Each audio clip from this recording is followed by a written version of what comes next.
नमस्कार, उत्तराखंड प्राइम देख रहे हैं आप। मैं हूं आपके साथ प्रीति राय। बुलेटिन की शुरुआत करेंगे। देहरादून में 29 मई को जून से वंदे भारत एक्सप्रेस चलेगी। मुरादाबाद रेल मंडल के देहरादून से नई दिल्ली के लिए वंदे भारत एक्सप्रेस का संचालन 29 मई से शुरू होगा। तो वहीं रेलवे मुख्यालय की सूचना के अनुसार 29 मई को प्रधानमंत्री देहरादून से वंदे भारत एक्सप्रेस को हरी झंडी दिखाकर रवाना करेंगे। वंदे भारत एक्सप्रेस का संचालन के समय को फिलहाल अभी निर्धारित नहीं किया गया है, लेकिन देहरादून से वंदे भारत एक्सप्रेस चलाने की तैयारी को लेकर सभी तैयारियां पूरी कर ली गई है।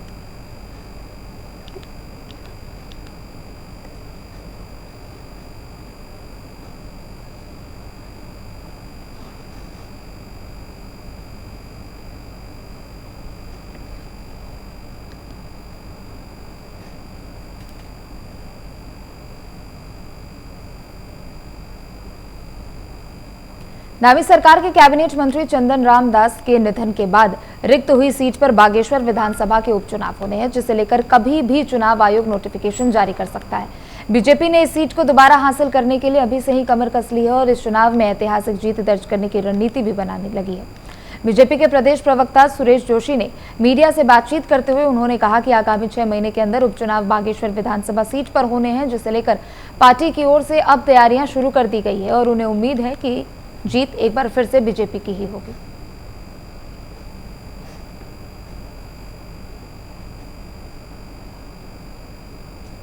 चुनाव क्योंकि संवैधानिक दृष्टि से 6 माह के अंदर होना है, एक दुर्भाग्यपूर्ण घटना वहाँ पर हुई है। तो जहाँ तक चुनाव की तैयारियों का विषय, भारतीय जनता पार्टी सदैव जो है चुनाव के लिए तैयार रहती है। हम लोग तो कहते हैं कि हम 24/7 की पार्टी हैं, तो इसलिए तैयारी पूरी है। जहाँ तक प्रत्याशी का प्रश्न है, ये संगठन के लोग बैठ करके इसको तय करेंगे। भारतीय जनता पार्टी का पार्लियामेंट्री बोर्ड प्रत्याशी तय करेगा, लेकिन जिसको भी वहाँ पर लड़ाया जाएगा, मैं इतना कह सकता हूँ कि बहुत बड़े बहुमत से वहाँ पर भारतीय जनता पार्टी चुनाव जीतेगी। क्योंकि हम लोगों ने जो वहाँ पर हमारे प्रत्याशी थे, जो दुर्घटना में जिनकी मृत्यु हो गई है, तो मुझे ऐसा लगता है कि उन्होंने जो काम वहाँ पर किया है और जिस तरह से उन्होंने पार्टी को इतने लंबे समय से सींचा है, तो उसका एक बहुत बड़ा लाभ पार्टी को मिलेगा और बहुत बड़े बहुमत से हम लोग चुनाव जीतेंगे।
के निधन के बाद बागेश्वर विधानसभा की सीट रिक्त घोषित की गई है। आपको बता दें कि अगले 6 महीने में इसे लेकर चुनाव आयोग की तरफ से नोटिफिकेशन जारी किया जा सकता है, लेकिन ऐसे में बीजेपी की तरफ से अभी ही तैयारी शुरू कर दी गई है और बीजेपी के प्रदेश प्रवक्ता की तरफ से जीत को लेकर दावेदारी की गई है। तो वहीं डोईवाला के शहीद दुर्गामल राजकीय महाविद्यालय के छात्र संघ समारोह के दूसरे दिन गढ़वाली गायकों के गीतों पर छात्र छात्राएं जमकर थे। तो वहीं कार्यक्रम में पूर्व मुख्यमंत्री हरिद्वार सांसद डॉक्टर रमेश पोखरियाल निशंक ने शिरकत कर छात्र छात्राओं को सम्मानित किया।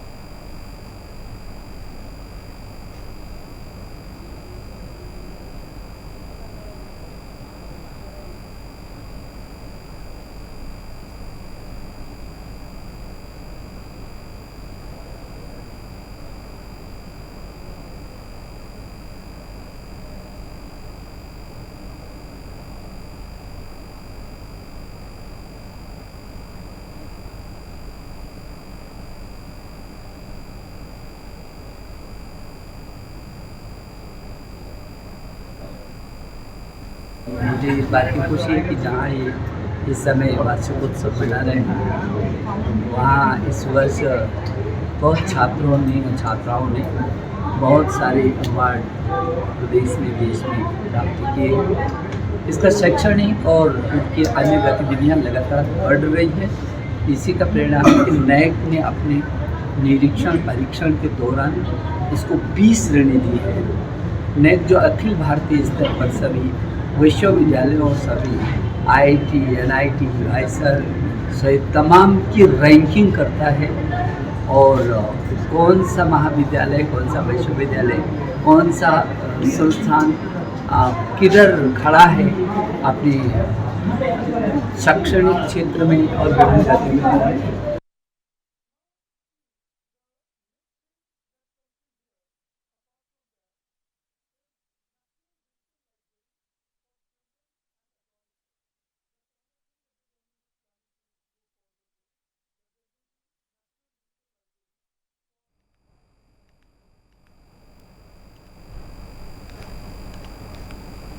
वहीं कैबिनेट मंत्री रेखा आर्या ने यमुनोत्री धाम पहुंचकर मां यमुना की पूजा अर्चना की और साथ ही देश और प्रदेशवासियों की सुख समृद्धि की कामना की।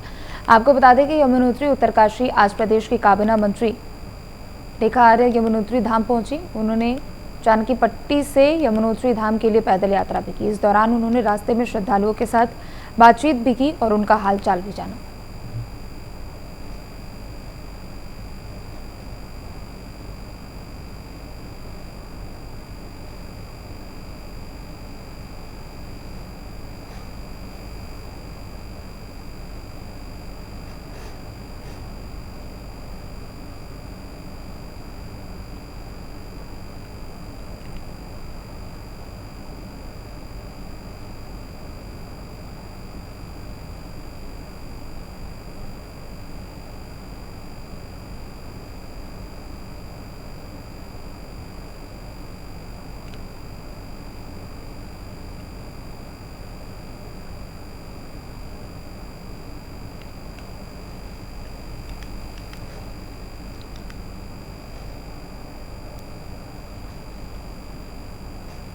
मसूरी कांग्रेस शहर अध्यक्ष जसवीर कौर ने मसूरी के एक होटल में पत्रकार वार्ता की।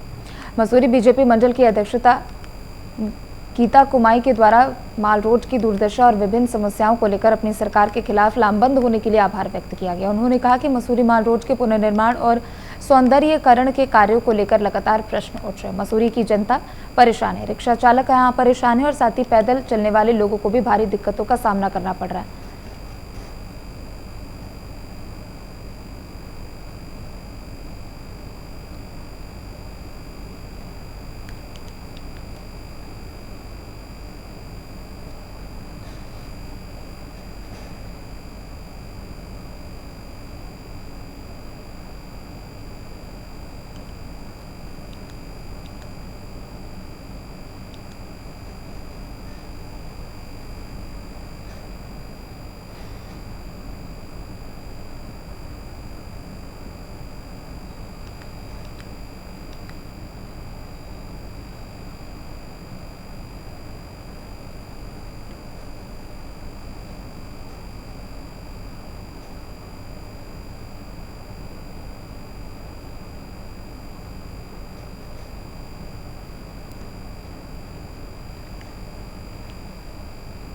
भारतीय किसान यूनियन अब महिला पहलवानों के समर्थन में उतरती हुई नजर आ रही है। हाल ही में दिल्ली के अंदर बीजेपी के सांसद बृजभूषण के खिलाफ महिला पहलवानों ने अत्याचार के आरोप लगाए थे, जिसके बाद अभी तक कोई कार्रवाई न होने से नाराज भारतीय किसान यूनियन ने आज जिलाधिकारी कार्यालय पर पहुंचकर 1 दिवसीय धरना और अनशन किया। उन्होंने मांग उठाई कि जल्द से जल्द बृजभूषण की गिरफ्तारी की जाए और कड़ी से कड़ी कार्रवाई की जाए। तो वहीं भारतीय किसान यूनियन के राष्ट्रीय अध्यक्ष चौधरी लाल सिंह गुर्जर ने कहा कि यदि जल्द ही हमारी मांग पूरी नहीं होती है तो हम 21 मई के बाद अनिश्चितकालीन धरना देंगे और जरूरत पड़ी तो भूख हड़ताल भी करेंगे। आज की सबसे महत्वपूर्ण मांग है, दिल्ली में बैठी जो हमारी बेटियां हैं, उच्च स्तर की खिलाड़ी रही हैं, उनका शोषण हुआ है। सत्ता में बैठे लोग शोषण कर रहे हैं, सत्ता के ही लोग उनके लिए जांच के अधिकारी बना दिए गए हैं। एक सांसद की, बीजेपी के सांसद ने शोषण किया, उसकी कमेटी बनाई जांच के लिए, उसमें बीजेपी के सांसद हैं, तो क्या वो जांच कर पाएंगे? संभव है? ये संभव है? भ्रष्टाचार, अत्याचार, शोषण। हम उत्तराखंड के रहने वाले हैं, उत्तराखंड से लेके और कोई स्टेट ऐसा नहीं बचा है जहां इनकी सरकार है वहां किसी बेटी का, बेटे का शोषण ना किया जा रहा हो, और सरकार आंख मूंद के बैठी है। हमारी मांग ये है, बृजभूषण की गिरफ्तारी हो जल्द से जल्द, उसकी मान्यता सांसद की रद्द हो। जब तक वो नहीं होगी, आज हमारा 1 दिन का है, लेकिन उसके बाद अनिश्चितकालीन हम धरना, प्रदर्शन और अनशन तीनों काम करेंगे।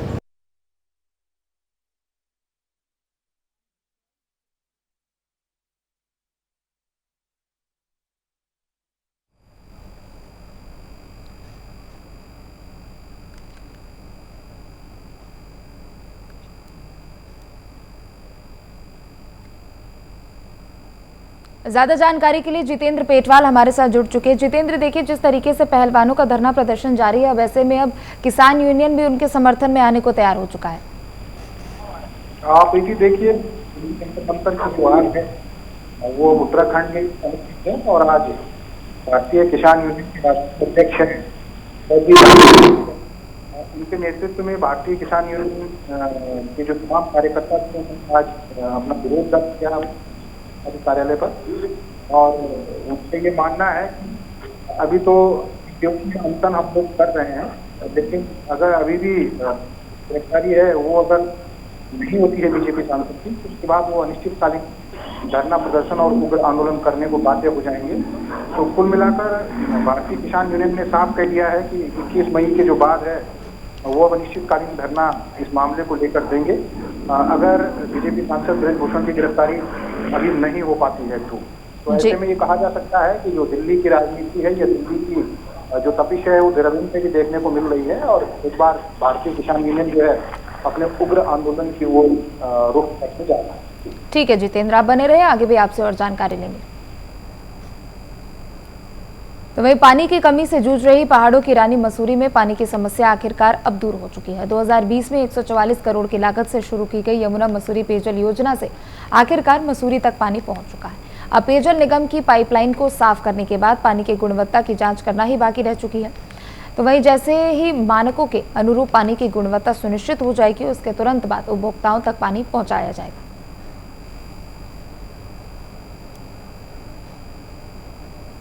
मैं दिल की गहराइयों से, मेरे पास शब्द नहीं है, मुझे वो घटना याद आती है। एक दिन मैं जब सुबह में रोज 10 अखबार पढ़ता हूं, और एक अखबार में मैंने जब पढ़ा कि हिमाचल में ये बोर्ड लगा दिए गए कि यहां पर पानी नहीं है, आप लोग यहां पर ना आए।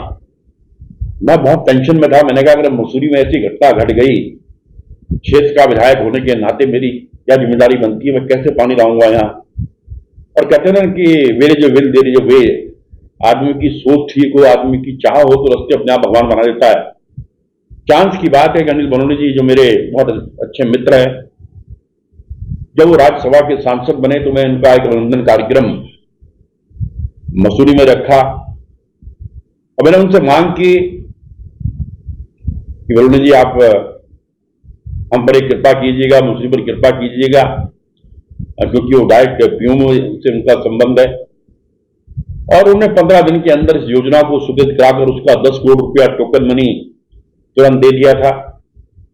बाकी पैसा वहां से बाद में आया और आज 144 करोड़ की वो योजना पूरी हो गई है कि मैं दिल की गहराइयों से, मेरे पास शब्द नहीं है। मुझे वो घटना याद आती है एक दिन मैं जब सुबह में रोज 10 अखबार पढ़ता हूं और एक अखबार में मैंने जब पढ़ा कि हिमाचल में ये बोर्ड लगा दिए गए कि यहां पर पानी नहीं है, आप लोग यहां पर ना आए।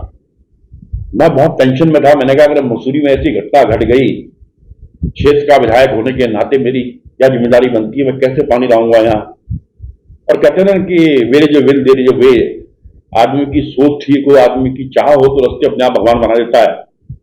चांस की बात है कि अनिल बलूनी जी जो मेरे बहुत अच्छे मित्र हैं, जब वो राज्यसभा के सांसद बने तो मैं उनका एक अभिनंदन कार्यक्रम मसूरी में रखा और मैंने उनसे मांग की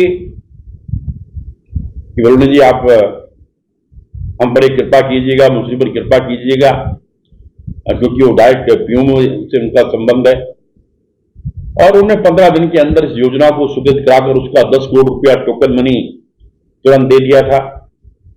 बाकी पैसा वहां से बाद में आया और आज 144 करोड़ की वो योजना पूरी हो गई है कि मैं दिल की गहराइयों से, मेरे पास शब्द नहीं है। मुझे वो घटना याद आती है एक दिन मैं जब सुबह में रोज 10 अखबार पढ़ता हूं और एक अखबार में मैंने जब तो चलिए जितेंद्र हमारे साथ जुड़े हुए हैं और खबर पर और भी अधिक जानकारी के लिए। जितेंद्र देखिए, जो मसूरी की एक सबसे बड़ी परेशानी थी पानी को लेकर, अब वो दूर हो चुकी है और ऐसे में अब कुछ समय बाद जब पानी की गुणवत्ता की जांच हो जाएगी फिर उसके बाद पानी को सुचारू रूप से शुरू कर दिया जाएगा उपभोक्ताओं के लिए। देखिए, मसूरी में काफ़ी दिक्कत पानी की बनी हुई थी और हमेशा से ही मसूरी जो है पानी की किल्लत से जूझता था। लेकिन एक बहुप्रतीक्षित जो योजना थी 2020 में जो शुरू हुई थी, 144 करोड़ रुपए की लागत से योजना बनकर अब बिल्कुल तैयार है और विभाग, ये मंत्री का दावा है कि 1 हफ्ते में जो है अब मसूरी में जो पानी की व्यवस्था है उसको सुचारू कर दिया जाएगा। और एक टारगेट रखा गया है कि आगामी 30 वर्षों तक मसूरी को इस पेयजल योजना से भरपूर पानी मिलेगा। अगली 30 वर्षों तक कोई दिक्कत और कोई परेशानी का सामना जो है मसूरी वासियों को पानी के लिए नहीं करना पड़ेगा। तो खुशी की बात है कि जो बहुप्रतीक्षित योजना थी 2020 में शुरू हुई और अब बनकर तैयार हो गई है और आगामी हफ्ते 10 दिन में जो है मसूरी को इस योजना के तहत पानी की सप्लाई कर दी जाएगी। जी ठीक है जितेंद्र, बहुत बहुत शुक्रिया आपका जानकारी देने के लिए।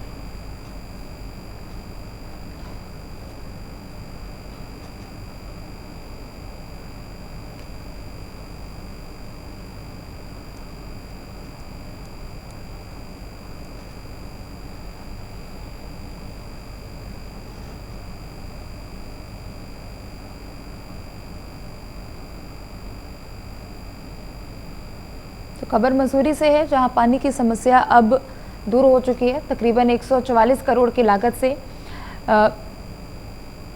पानी को लेकर परियोजना पर कार्य किया गया, जिसे लेकर परेशानी दूर हो चुकी है। अब ऐसे में कुछ समय बाद इसे उपभोक्ताओं के लिए सुचारू रूप से शुरू भी कर दिया जाएगा। तो वही चमोली में चतुर्थ केदार भगवान रुद्रनाथ की विग्रह टोली अपने शीतकालीन गद्दी स्थल गोपीनाथ मंदिर से रुद्रनाथ मंदिर के लिए रवाना हो रही है। इस दौरान हंस फाउंडेशन की ओर से विशाल भंडारे का आयोजन भी किया गया। रुद्रनाथ की डोली विदाई के समय सैकड़ों की संख्या में श्रद्धालु भगवान के दर्शन के लिए वहां पहुंचे और रुद्रनाथ की डोली को बाबा के जयकारों के साथ विदा किया गया। आप सभी को विदित होगा, भगवान श्री रुद्रनाथ चतुर्थ केदार में से एक है, जहाँ पे भगवान श्री शिव का मुखारविंद का दर्शन होता है। एक आनंद मुखारविंद का दर्शन जहाँ होता है वो भगवान श्री रुद्रनाथ जी हैं। बहुत ही कम लोगों को पता होगा कि भगवान श्री रुद्रनाथ जी का जो एकानंद मुख का दर्शन होता है वो श्री रुद्रनाथ जी में होता है और चतुरानंद पशुपतिनाथ में होता है और पंचानंद ओणेश्वर नाम के मंदिर में होता है। और जैसे आप कह सकते हैं कि भगवान श्री रुद्रनाथ जी की जो चल विग्रह मूर्ति है आज अपने रुद्रधाम के लिए प्रस्थान करेगी। आज जो रात्रि विश्राम होगा वो लीटी में होगा। कल भगवान श्री अपने रुद्रधाम पहुंच जाएंगे और कल शाम भगवान श्री रुद्रनाथ जी में अखंड रामायण का पाठ होना है।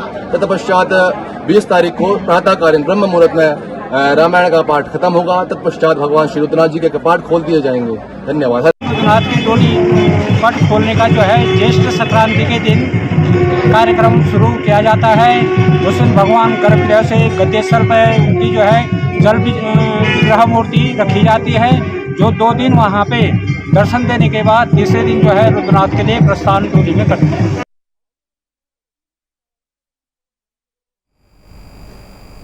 गदरपुर के मकरंदपुर गांव में गदरपुर पुलिस ने जनता चौपाल लगाई। नशे के खिलाफ साथ ही अन्य कई मुद्दों पर इस दौरान चर्चा भी की गई। तो वहीं प्रतिनिधि महेंद्र सिंह सैनी ने बताया कि पुलिस द्वारा ये कार्यक्रम किया गया है, जिससे पुलिस और जनता के बीच संवाद बढ़ा है। और थाना अध्यक्ष ने गदरपुर पुलिस के बीच सरचौकी इंचार्ज अपने सोशल मीडिया से संबंधित अनेक नंबर ग्रामीणों को उपलब्ध भी कराए गए। जैसे कि पुलिस मुख्यालय से निर्देश प्राप्त हुए थे, उसी के अनुक्रम में श्रीमान वरिष्ठ पुलिस अधीक्षक महोदय उधम सिंह नगर द्वारा दिए गए निर्देशों के क्रम में हमारे द्वारा ग्राम मकरंदपुर प्रधान जी के सहयोग से चौपाल का आयोजन किया गया। और चौपाल में 4 मुख्य बातों का यहाँ के निवासियों को जागरूक किया गया। 4 मुख्य, पहला नशा, कि हमारा यूथ बेकार ना हो ड्रग्स के नशे से, कच्ची शराब के नशे से, कि कैसे बचा जाए और कैसे इस पर कार्रवाई में आप पुलिस को सहयोग कर सकते हैं। दूसरा कि अगर हमारी बेटियां बहनें जा रही हैं स्कूल कॉलेजों को, तो महिलाओं के प्रति होने वाले अपराधों से कैसे बचा जा सकता है। और 1090 जो महिलाओं का सुरक्षा के लिए टोल फ्री नंबर है शिकायत दर्ज कराने, वो बताया।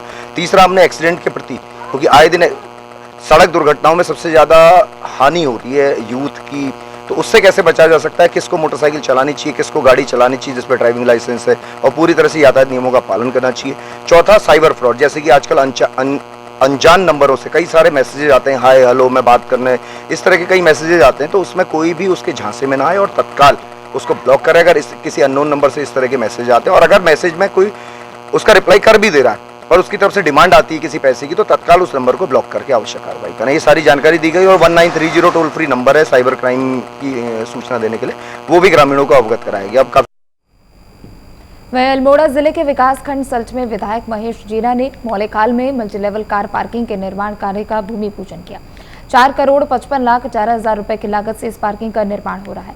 पार्किंग भवन में 765 स्क्वायर मीटर के क्षेत्रफल में 2 फ्लोर में निर्माण किया जाएगा, जिसमें 28 गाड़ियां एक फ्लोर में और कुल मिलाकर शुरुआत में 52 गाड़ियां पार्किंग की व्यवस्था की जा सकेगी।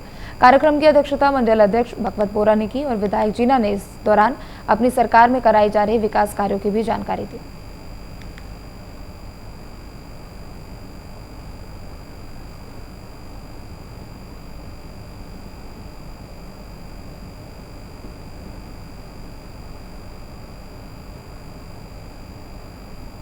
हमारे सल्ट मंडल की काफी पुरानी मांग थी और इसको हमारे माननीय पुष्कर सिंह धामी हमारे मुख्यमंत्री जी के द्वारा हमारे को 5 सितंबर को दी गई थी।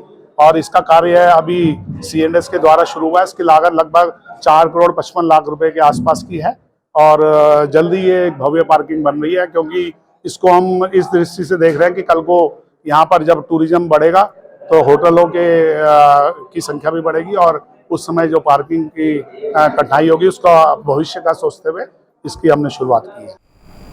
तो वहीं मौसम विभाग ने आने वाले 2 से 4 दिनों तक पूर्वानुमान जारी किया है। मौसम विभाग के मुताबिक आने वाले कुछ दिनों तक प्रदेश के पहाड़ी जिलों में बारिश देखने को मिल सकती है, तो साथ ही मैदानी क्षेत्रों में तापमान में बढ़ोतरी की भी आशंका जताई गई है। मौसम विभाग के निदेशक विक्रम सिंह ने कहा कि उत्तराखंड में मौसम की अगर बात करें तो उत्तराखंड के अधिक ऊंचाई वाले स्थानों पर बारिश की संभावनाएं हो सकती है और साथ ही मैदानी क्षेत्रों में तापमान में बढ़ोतरी हो सकती है।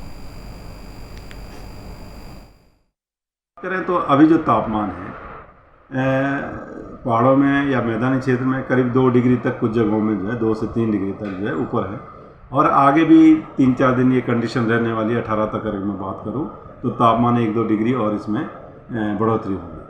तो उसकी वजह से कहीं ना कहीं जो फ्रेश स्नोफॉल पीछे हुई है तो वो जो उसका मेल्टिंग जो है वो बढ़ता है। तो जहाँ पर भी रूट्स में ऐसा है कि जिसके वनरेबल है एवलांच की दृष्टि से, उसमें स्नो या पानी का इस तरह का फ्लो कुछ बढ़ सकता है, तो वहाँ पर निगरानी रखें और जो लोग जा रहे हैं वो भी थोड़ा देखते हुए आगे बढ़ें। जब भी ऐसी चीज़ें कहीं दिख रहा है नज़र बनाते हुए चलें तो तब उसमें भी बचा जा सकता, कोई ऐसी दिक्कत वाली बात नहीं है। तो संभावना उस चीज़ की थोड़ी बढ़ती है। 16 से लेके 18 तक अगर मैं बात करूं तो इस दौरान जो तापमान है वो थोड़ा 2-1 डिग्री और भी बढ़ेंगे अभी, और तो जो उस वजह से जो मेल्टिंग है स्नो की बढ़ती है। तीसरी चीज़ है जैसे आपने बोला कि फॉरेस्ट फायर की अगर बात करते हैं तो चलिए फिलहाल इस बुलेटिन में सिर्फ इतना ही। आप देखते रहें प्राइम न्यूज़।